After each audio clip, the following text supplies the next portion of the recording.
لله رب العالمين الرحمن الرحيم مالك يوم الدين إياك نعبد وإياك نستعين اهدنا الصراط المستقيم صراط الذين أنعمت عليهم غير المغضوب عليهم ولا الضالين. أعوذ بالله من الشيطان الرجيم. بسم الله الرحمن الرحيم. الحمد لله والصلاة والسلام على رسول الله وعلى آله وصحبه ومن والاه. رب اشرح لي صدري ويسر لي أمري واحلل عقدة من لساني يفقهوا قولي. سبحانك لا علم لنا إلا ما علمتنا إنك أنت العليم الحكيم. وحسبنا الله ونعم الوكيل. ولا حول ولا قوة إلا بالله العلي العظيم. ولا حول ولا قوة إلا بالله العلي العظيم.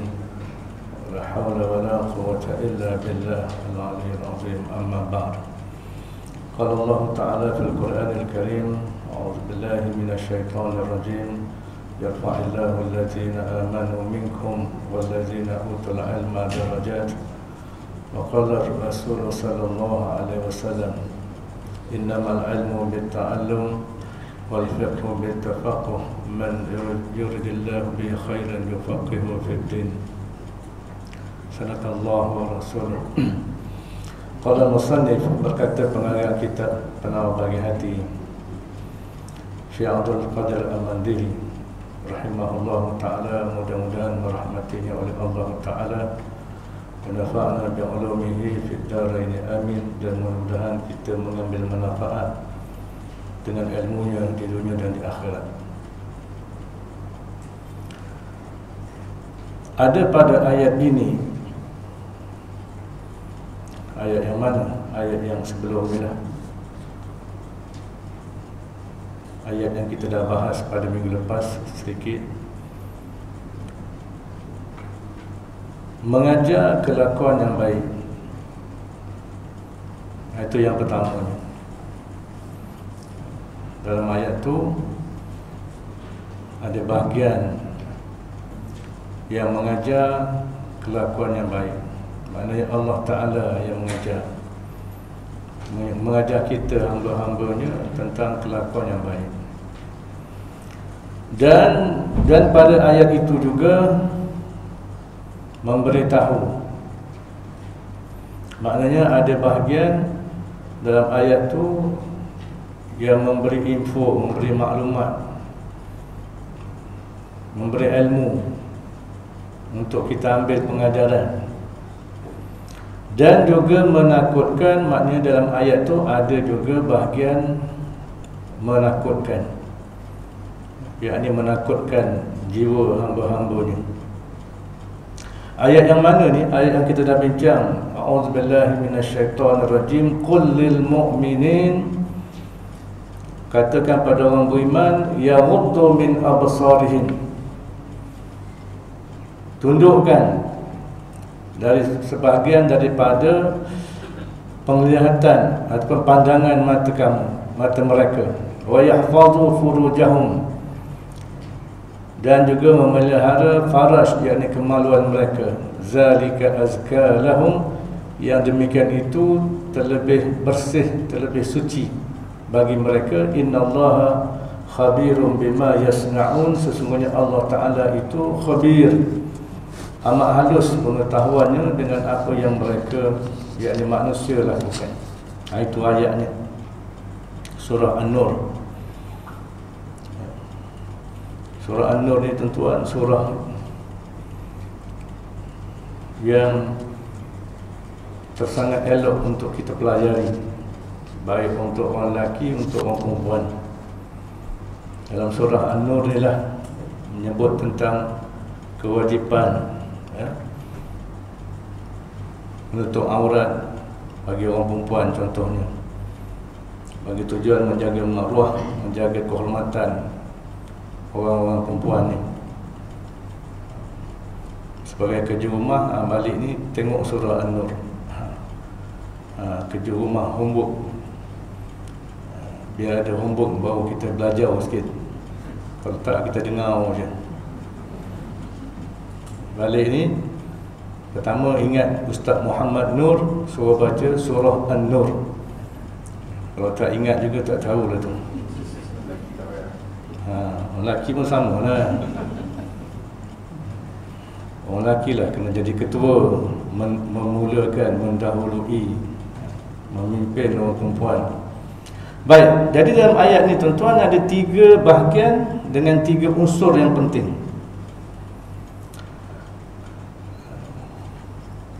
Maka ada pun mengajar adab, yakni mengajar kelakuan yang baik. Maka firman Allah Ta'ala, iaitu bahagian yang pertama, bersabda olehmu wahai Muhammad bagi sekalian yang beriman. Itu yang dalam ayat tu, qul lil mu'minin, katakanlah olehmu wahai Muhammad lil mu'minin, kepada semua orang beriman. Mana ayat ni Allah Ta'ala perintah pada Nabi supaya sampai kepada orang beriman, beri arahan kepada orang beriman. Maknanya orang beriman ni yang ada iman dalam hati kena take attention, orang putih kata, kena ambil perhatian dengan ayat. Ada perintah di situ. Apa dia? Nescaya memejamkan mereka itu akan segala mereka itu, yakni memejamkan, memelihara mata, pandangan mata, daripada barang yang tiada halal memandang kepadanya, kepada barang tu, yakni perkara-perkara yang dilarang. Itulah mata kita ni ada perkara yang boleh dilihat supaya kita nampak jalan, nampak orang, jangan sampai melanggar, nampak tiang, jangan sampai langgar tiang. Itu apa nama ni, paling basic untuk mata kita, melihat supaya nampak. Tapi ada juga pada mata kita ni yang merupakan, terutamanya pada pandangan. Kita dah bincang dulu kan. Kalau yang basic tu namanya ro'a. Ro'a ni melihat, supaya nampak. Itu tak ada masalah. Tapi yang disuruh dalam ayat ni apa? Yaghuddu min absarihim. Absar ni, basar. Basar ni maknanya pandangan. Memandang maknanya dengan pandangan yang sudah mula meneliti. Meneliti, melihat dengan pandangan yang meneliti. Kalau orang perempuan tu kita pandang dah orang kata dah pandang atas bawah dah. Sekadar nampak orang perempuan supaya tak langgar dia, naik kereta tak langgar dia, itu tak apa, tak ada masalah. Tapi bila dah tak jadi langgar pula, kita pandang lagi, cantik juga perempuan ni. Itu dah pandang. Situ dah dikatakan basar. Apabila pandangan tu dah masuk unsur-unsur nafsu dalam diri kita. Yang ni yang kena apa? Yaghuddu min absarihim. Kena tundukkan, kena pelihara pandangan tu. Itu dia. Absar. Dan dengan ini perkataan menyuruh Allah Ta'ala akan hamba-Nya Allah, kitalah, dengan berkelakuan yang baik. Ini ada didikan adab, didikan akhlak, tuan-tuan. Dalam ayat ni, bahagian ni ada didikan akhlak, didikan adab daripada Allah Ta'ala kepada kita, iaitu memelihara matanya, yakni pandangan mata. Sekadar mata kita yang fizikal ni tak ada masalah apa. Tapi pandangan mata, bila pandangan mata dia melibatkan akal kita dan juga nafsu kita. Yang tu yang kena jaga, iaitu daripada melihat yang haram. Nak tengok, nak pandang, nak meneliti yang halal, tengoklah puas-puas, tak ada masalah. Tak ada masalah. Nak tengok langit, bumi, nak tengok apa nama ni, laut, nak tengok hutan, nak tengok gunung ganang, tak ada masalah. Itu yang sepatutnya pandangan mata manusia ni memandang untuk tujuan apa? Tujuan melihat keagungan Allah. Bila melihat alam dan dalam hati kita terdetik merasai keagungan dan keesaan Allah, maka itu jadi ibadah. Jadi ibadah. Sebab apa? Pandangan mata membawa kepada hati kita membesarkan Allah. Itu ibadah. Ayat ni tak ada masalah. Pandanglah puas hati macam mana pun. Sampai ke marih, sampai ke apa? Ke marih pun orang hantar kapal lah, hantar kamera lah, hantar drone nak lihat keadaan marih, planet marih tu. Tak apa. Tengoklah apa pun, tak ada masalah. Itu benda-benda yang halal, sepatutnya dilihat oleh mata kita. Tapi yang haram ni kena jaga. Min absarihim. Itu dia. Min absarihim. Dan bukan sekadar itu memelihara kemaluannya daripada yang tiada halal dikerjakan dengan dia dengan perkara itu. Menjaga mata ni tuan-tuan, dia menjadi asal kepada memelihara kemaluan. Baik lelaki, baik perempuan. Sebab pada kemaluan itulah ada kejahatan kalaulah tak dijaga, kalaulah tak dipelihara. Zina bermula daripada zina kemaluan tu bermula daripada zina mata. Bila tak dijaga mata, tak dipelihara mata, memandang perkara-perkara yang haram, menimbulkan syahwat, akhirnya syahwat menguasai seluruh anggota kita, termasuk kemaluan, sehingga menyebabkan manusia itu tercebur dengan zina, wal'iyyazubillah. Sebab itulah Allah Ta'ala perintah dalam Quran, wala taqrabuz zina, jangan hampiri zina. Hampir zina pun jangan. Maka permulaan untuk menghampir zina itu daripada mana? Daripada mata, tuan-tuan. Matalah puncanya. Itu yang saya sebut. Orang lelaki ni mata dia ada mata keranjang kan. Ranjang tu katil. Itu orang lelaki. Keranjang tu, ranjang tu katil. Daripada mata bawa ke katil. Itu puncanya. Sebab itulah pandangan orang lelaki ni lebih jahat daripada pandangan orang perempuan. Orang perempuan rambang mata je. Rambang mata, tak tahu nak beli apa, banyak sangat, semua dipandang rambang. Dia sanggup pergi 10 shopping komplek nak tengok sama tak harga, tengok tu je. Kita orang lelaki tak kuasa aku. Kita orang lelaki kan lain. Sebab tu orang lelaki, orang perempuan ni lain.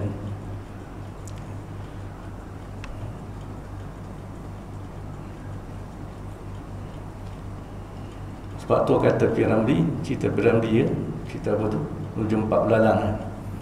Nak tahu mana jantan, mana betina itik tu. Macam mana kata hujung, kata 4 belalang. Masuk dalam air kan. Yang depan tu jantan, yang depan tu betina, yang belakang tu jantan. Kenapa? Sebab jantan akan ikut betina.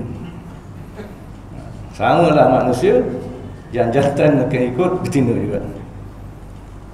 Bila nafsu tu dah jadi jantan, maka dia akan ikut betina. Itu hujung 4 belalang. Ada unsur didikan tu tuan-tuan. Bukan sekadar kelakau dia. Ada unsur didikan. Itu dia. Hebat Piramli ni. Sampai ada guru saya dulu kata, kalau nak bermadu, jangan belajar dengan aku, dia kata, belajar ilmu Piramli je. Kalau nak kahwin lebih lah, belajar madu 3 tu, baru boleh madu kan. Baik. Maka wajiblah atas kalian hamba menjunjung perintah Tuhannya.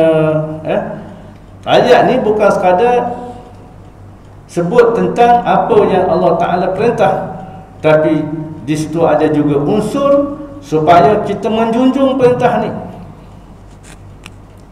Maknanya kena usaha macam mana nak laksanakan perintah Allah ni, iaitu menjaga mata dan juga memelihara kemaluan. Ini baru nama orang beriman. Sebab itulah dihadapkan tadi qul lil mu'minin. Kita yang ada iman dalam hati ni kena benarkan, kena membenarkan ayat ni. Tasdiq tu nama iman. Iman ni bermula dengan tasdiq biqalbi, membenarkan dengan iman. Jadi apa yang Allah Ta'ala perintah dalam ayat ni kita kena benarkan. Ini perintah Allah, bukan perintah manusia. Ini bahagian yang pertama. Adapun memberitahu, ini bahagian yang kedua daripada ayat ni. Apa dia? Kalau bahagian tanah tadi maknanya mengajar akhlak, ni yang disebut sebagai ta'dib. Ta'dib. Ta'dib maknanya mengajar adab. Nabi kita Muhammad sallallahu alaihi wasallam, misi pentingnya dalam dakwah dia, dalam ajarannya Islam ni ialah bu'istu li utammima salihal akhlaq ataupun makarimal akhlaq. Aku, kata Nabi, diutuskan untuk menyempurnakan keelokan ataupun kemuliaan akhlak itu sendiri. Ini tujuan akhir daripada didikan tarbiyah Nabi kita Muhammad sallallahu alaihi wasallam. Maknanya sama ada orang tu berilmu ke, sama ada orang tu ahlul ibadah ke, sama ada orang tu orang biasa ke, kemuncak kepada beramal dengan Islam ni, beramal dengan agama ni ialah akhlak. Akhlak, tuan-tuan. Sebab itulah dalam hadis Nabi SAW bila ditanya tentang siapakah yang paling ramai ataupun apakah sifat ahli syurga yang paling ramai dalam syurga, Nabi kata takwa, dan yang kedua ialah husnul akhlak, baik akhlak. Ini yang kita kena perhati sungguh-sungguh, tuan-tuan. Kita ni mungkin bukan orang alim dah. Orang alim ni hebat dengan ilmu dia. Kita ni bukan ahlul ibadah. Ahlul ibadah tak macam kita, orang yang kuat ibadat siang malam. Tapi kita, tuan-tuan, walaupun bukan ahlul ilmi, bukan ahlul ibadah, kita tetap kena jadi seorang hamba Allah yang ada akhlak, tuan-tuan. Jaga akhlak. Sebab akhlak kita ni kepada Allah dan juga akhlak kita kepada manusia. Bab inilah yang ramai manusia tewas. Zaman Nabi, sahabat cerita seorang perempuan yang kaki ibadat malam, banyak semayang, banyak tahajud, banyak baca Quran, tapi sayang dia mulut jahat. Mulut jahat kepada jiran-jiran. Maka kata Nabi, dia masuk neraka. Wala'iyyazubillah. Maka kita perhatikanlah diri kita. Kita ni jenis apa itu? Kita ni jenis kaki surau tapi kaki mengumpat ke? Ataupun kita ni kaki surau tapi kita jaga lidah kita? Kita ni kaki apa kita dengar? Itu dia. Kena tengok diri kita. Adapun memberitahu, dalam ayat tadi ada juga bahagian yang memberitahu, ta'lim, memberitahu.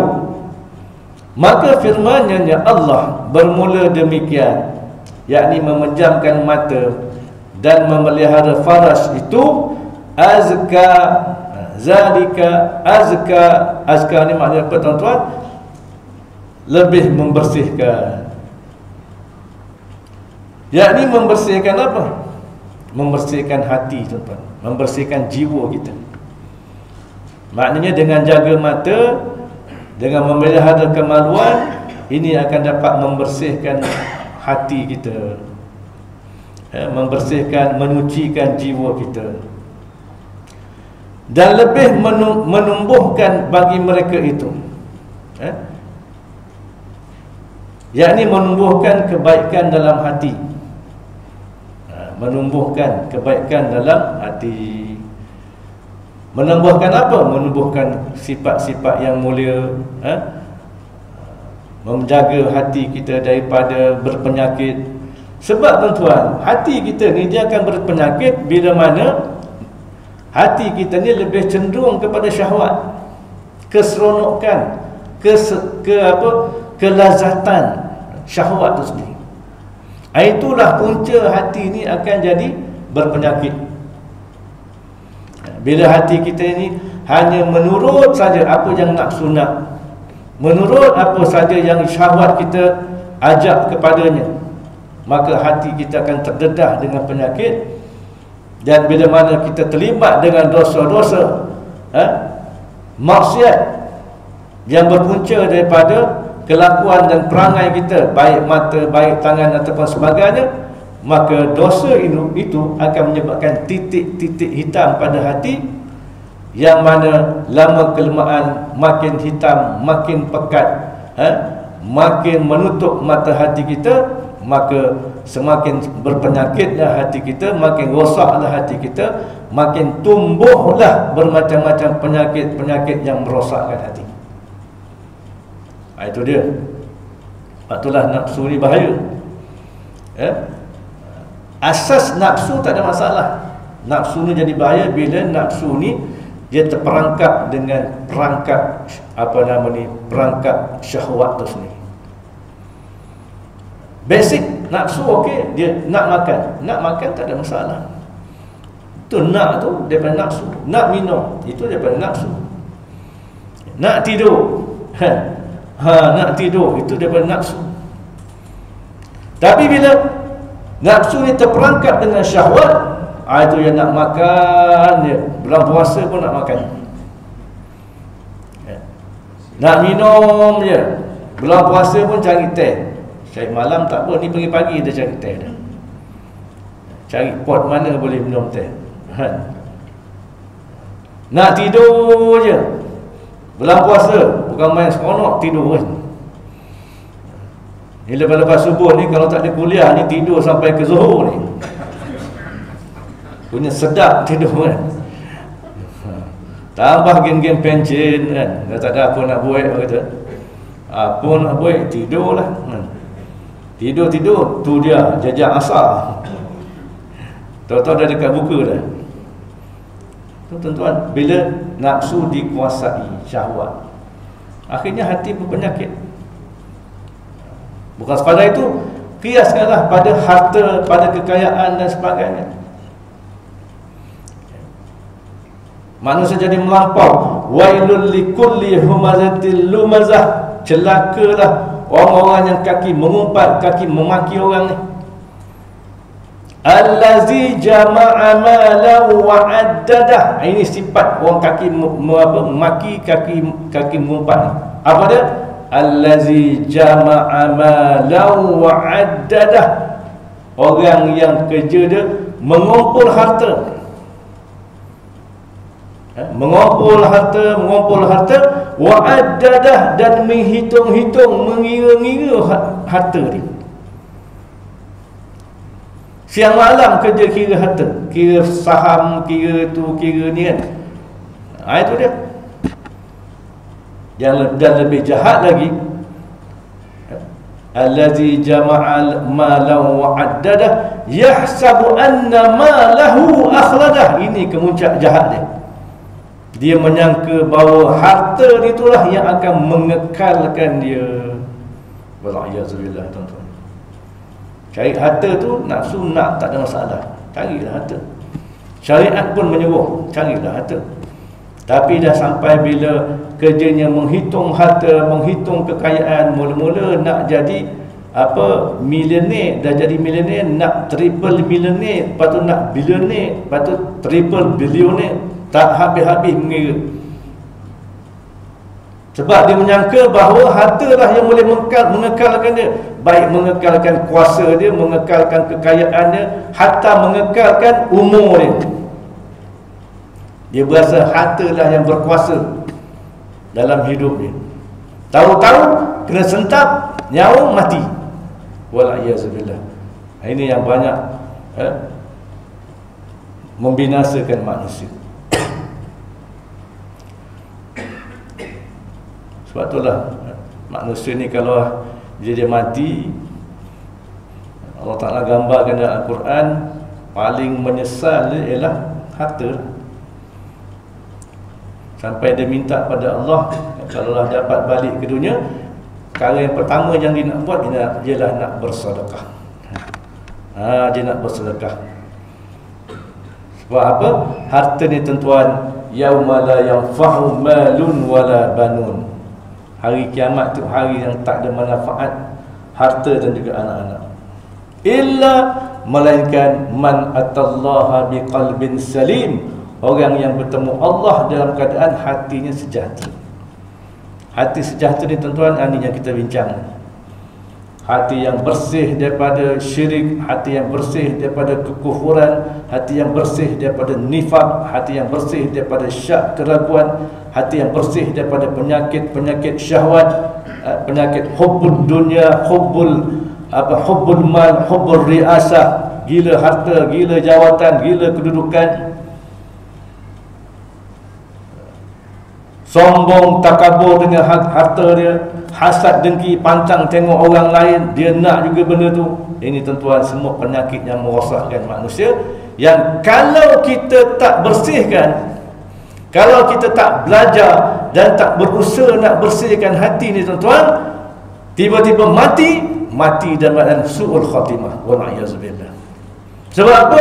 Sebab kita mengekalkan dosa-dosa besar dalam hati kita. Dosa takabur, sombong, angkuh ni tuan-tuan, dosa besar. Yang kita kata dosa kecil, dosa besar. Hasad, dengki ni dosa besar. Memanglah kita tak nampak, tapi besar dosa dia. Riya, ujub dan seumpamanya. Tuan-tuan kalau dikekalkan, dan kadang kita kekal dengan sifat-sifatnya, wal'iyazubillah, mati dalam su'ul khatimah. Jangan kita buat main kan? Kita dah confident dia kan, dah rajin semayang lima waktu kat surau Jumaat Raudah kan, setiap malam datang semayang tarawih. Kita dah confident masuk syurga ni kan. Bila dengar kuliah Ustaz Makno lemah balik gitu. Betul Ustaz Makno ni. Apa taknya tuan-tuan, kalaulah Allah Ta'ala bukakan kita ni, boleh tengoklah hati kita ni. Saya boleh tengok tuan-tuan punya hati, tuan-tuan boleh tengok hati saya, tuan-tuan boleh tengok orang sebelah punya hati, tuan-tuan boleh tengok orang sebelah punya hati. Agak-agak macam mana rupa hati kita ni. Tak tahulah macam mana berserabutnya hati kita ni, penuh sesak dengan sifat-sifat yang buruk ni. Baru kita tengok, rupanya kau tak ikhlas sebenarnya. Nampak hati orang, nampaknya muka kau kat soft-soft pertama, rupanya tak ikhlas sebenarnya. Teruk kita ni tuan. Maknanya kita ni sebenarnya tuan-tuan nampak baik ni pasal Allah Ta'ala tutup aib kita ni. Nampaklah baik, pakai piyah, pakai jubah kan, semayang soft pertama, nampak orang kata maintain je kan. Rupanya Allah yang tutup aib kita ni. Bukan kita ni baik now pun. Sebab itulah Allah Akbar kan. Takut kita tuan-tuan. Bila ingat perkara ni kita takut. Sebab itulah orang yang baca Quran, dia baca Quran, dia tak faham Quran, dia baca Quran pasal nak pahala je kan. Untung orang ni tuan-tuan. Untung. Sebab apa? Dia tak faham Quran. Dia baca nak khatam, tambah nak tadarus kan. Quran 30 juzuk, nak kejau 30 juzuk sebab nak dapat majlis khatam Quran. Dapat apa, nanti dapat hadiah sejadah le, hadiah kurma lah kan. Itu yang terderas tu. Bukan tadarus, terderas. Bila ada yang kawan baca tu slow, alamak apalah slow sangat kau ni. Kita nak terderas ni, nak cepat khatam ni. Orang gini untung tuan-tuan, baca Quran nak laju, nak pahala ni untung. Sebab apa? Dia tak faham Quran. Padahal Quran tu, ayat yang dibaca tu dia tengah hentam dia contohnya. Ayat Quran yang kita baca tu, Allah Ta'ala tengah hentam jiwa manusia yang ada sifat perangai kufur, yang ada sifat perangai munafik, yang ada sifat perangai fasik, yang ada sifat perangai asi, dan macam-macam lagi. Ayat tu tengah hentam kita, tapi kita baca tak faham, relax je, seronok je, sedap je. Itu untung baca Quran tak faham.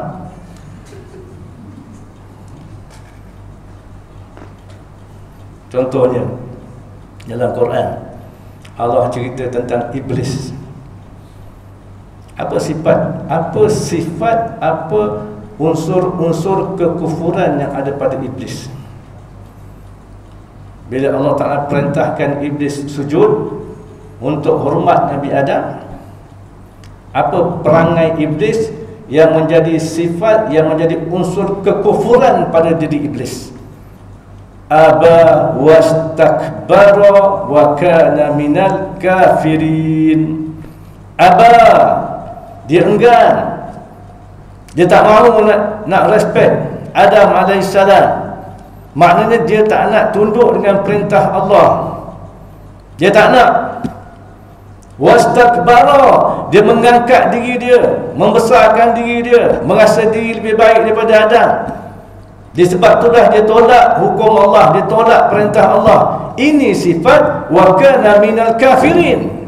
Kerana itulah iblis ni, walaupun dah beribu tahun sembah Allah, walaupun dia tak pernah menyemutukan Allah, dia tak pernah ada sembah Tuhan lain daripada Allah, tapi Allah Ta'ala cop wa kana minal kafirin, masuk di kalangan orang kafir. Kita baca aba wastakbara wa kana minal kafirin, tak faham apa? Oh no, dapat pahala ni. Fikir dapat pahala ni. Padahal sifat kekufuran ni ada pada kita.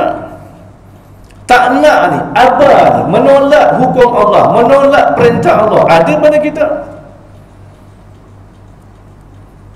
Sombong, takabur, ada pada kita. Tapi tak berasa apa sebab tak faham Quran. Dalam Al-Quran Allah Ta'ala gambarkan sifat perangai munafik. Apa sifat perangai munafik? Wa iza qamu ila shalah, bila mereka bangun untuk sembahyang, qamu kusala, mereka bangun dalam keadaan malas. Yura'una nas, mereka riak pada manusia. Bangun pun, sembahyang pun, pergi surau pun, pergi masjid pun, semata-mata nak tunjuk pada manusia, riak pada manusia. Wala yazkurunallaha illa qalila, mereka tak ingat Allah melainkan sedikit sangat. Tuan-tuan, sifat ni sifat munafik. Cuba perhati pada diri kita, ada tak? Ada.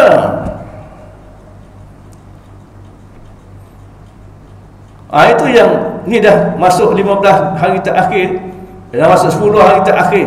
Cuba tengok surau masjid kita makin kosong. Hari pertama itu melimpah. Kalau kat masjid saya lah, kat Raudah ni lain kan. Kalau masjid saya sekarang sampai luar masjid melimpah. Sekarang ni tak sampai separuh masjid tinggal. Mana pergi? Lagi apa nama ni, kita kata 10 malam terakhir ni banyak fadilat. Ada Lailatul Qadar, ada pahala berganda-ganda. Lagi orang tak datang masjid. Lagi orang sibuk kat bazar Ramadan cari baju, cari seluar. Tak berapa banyak baju seluar nak pakai tak tahu dah. Ini tuan-tuan, kita sifat munafik ni ada pada kita. Beriak, beramal semata-mata nak pujian manusia. Wala yazkurunallaha illa qalila. Ini yang paling berat tuan-tuan. Mereka tak ingat Allah melainkan terlalu sedikit. Yang ini yang kena sungguh pada kita. Bila yang kita zikir pada Allah? Lepas mayang pun untung imam baca kuat-kuat. Itu yang zikir sama-sama. Cuba imam Assalamualaikum, Assalamualaikum, imam relax. Habis semua pun relax. Imam, dia ikut imam. Itu kita. Tuan-tuan, kalau lepas mayang kita tak wirid dah, tak zikir lah. Bila agak-agaknya kita akan wirid dan zikir? Bila agak-agaknya kalaulah lepas mayang kita tak wirid, tak zikir, bila yang kita akan wirid dan zikir? Bila? Beritahu saya. Kat kedai kopi. Ada pergi kedai kopi, mamak semua tengah zikir. Sampai kedai mamak tu, semua tengah duduk. La ilaha illallah, ya subhanallah, ya bagus kedai mamak tu, saya pun nak pergi. Tak ada tuan-tuan. Bila? Tak ada. Manakala kita lepas sembahyang tu tak zikir, tak wirid, percayalah memang habislah kita. Sepanjang hari 24 jam pun tak nampak kita wirid dan zikir. Ini sifat munafik. Ada pada kita. Kita baca ayat ni dalam tadarus, gembira je. Rasa gembira pada ayat tu hentam kita. Wal-'ayazubillah. Sama lah tadi ayat tadi. Orang yang mengumpul harta, mengira-ngira harta, menghitung-hitung harta, dalam keadaan hati dia yakin bahawa harta itulah segala-galanya. Harta itu jadi Tuhan dia yang disembah. Itu untung orang baca Quran tak faham kan? Faham tak cakap saya tu? Itu cakap terbalik tu. Kalau tuan-tuan faham lurus ni, memang tuan-tuan tak faham kan?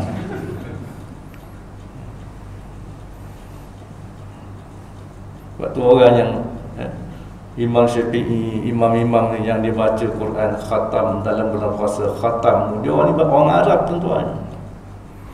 Dia ni orang Arab, faham Arab, alim, faham bahasa Arab, mendalam kepahamannya. Dia baca tu, dia baca tu tahu berapa banyak kali agak dia menangis. Kita ni baca tak ada rasa apa-apa pun. Sebab kita tak ada ilmu tentang Quran, tak ada ilmu tentang bahasa Arab. Kita tak faham pun apa kehendak ayat, apa yang maksudkan ayat ni. Dia sentuh apa ayat ni, kita tak faham.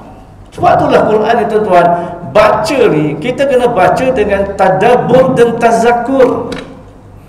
Apa maknanya? Tadabbur dengan meneliti kandungannya. Tazakkur maknanya dengan mengambil pengajaran dan peringatan. Barulah betul baca Quran. Jadi cubalah tuan-tuan, kita ubah sikit style kita, cari buku-buku, cari kitab-kitab, cari apa nama ni, tafsiran Al-Quran, ayat demi ayat ke apa kan. Bila baca ayat, satu ayat, kita perhatikan apa makna dia. Memanglah dari sudut tafsiran kita kena belajar tafsir, kena belajar ilmu tafsir. Tapi dari sudut tadabbur, nak memerhati ayat, nak memerhati kandungan ayat, itu kita boleh buat.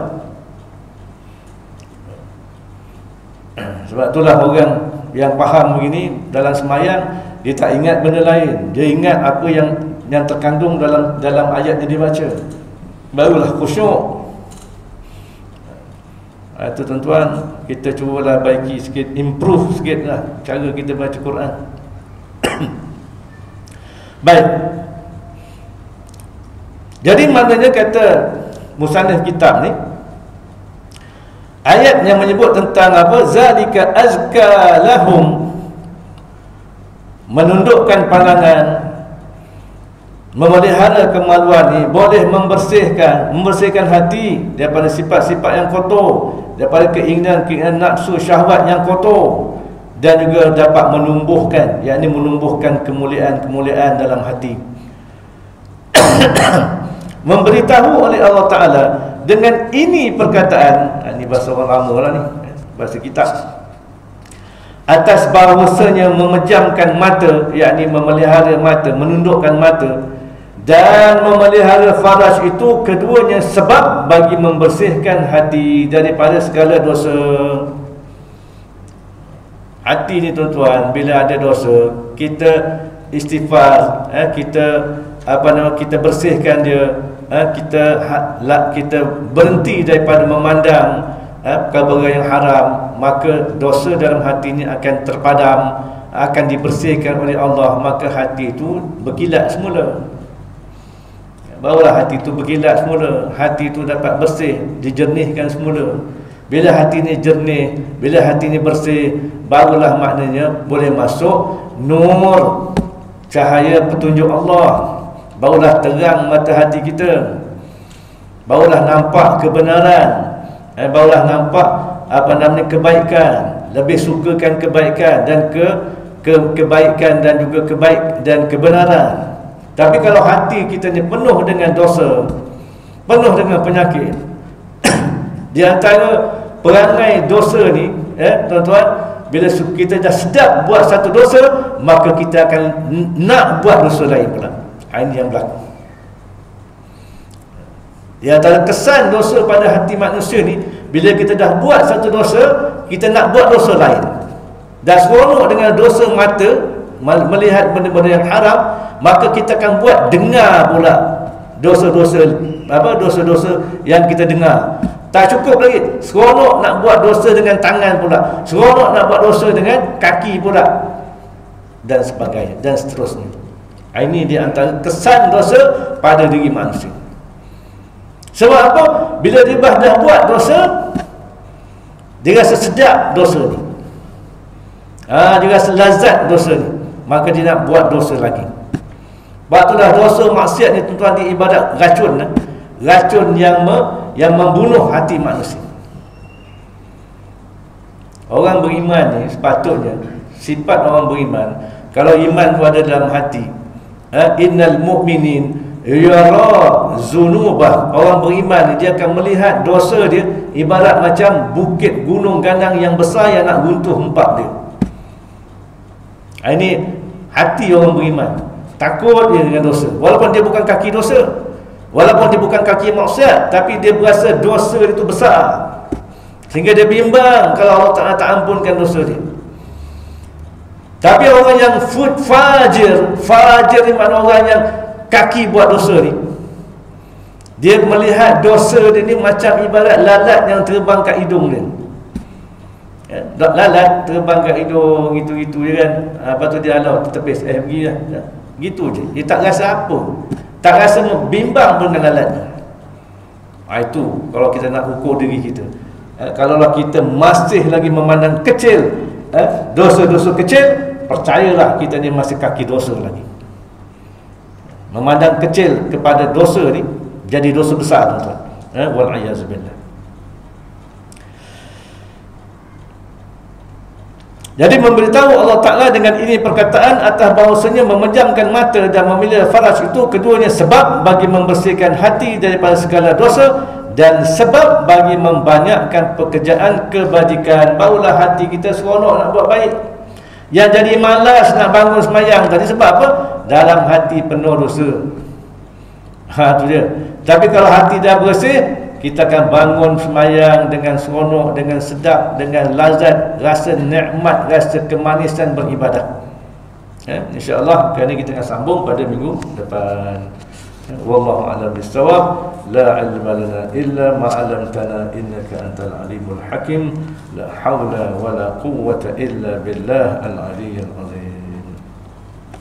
Bismillahirrahmanirrahim. Alhamdulillahirabbil alamin wassalatu wassalamu ala asyrafil mursalin wa ala alihi wa sahbihi ajma'in. Allahumma arina al-haqqa haqqan warzuqna ittiba'ah wa arina al-batila batilan warzuqna ijtinabah.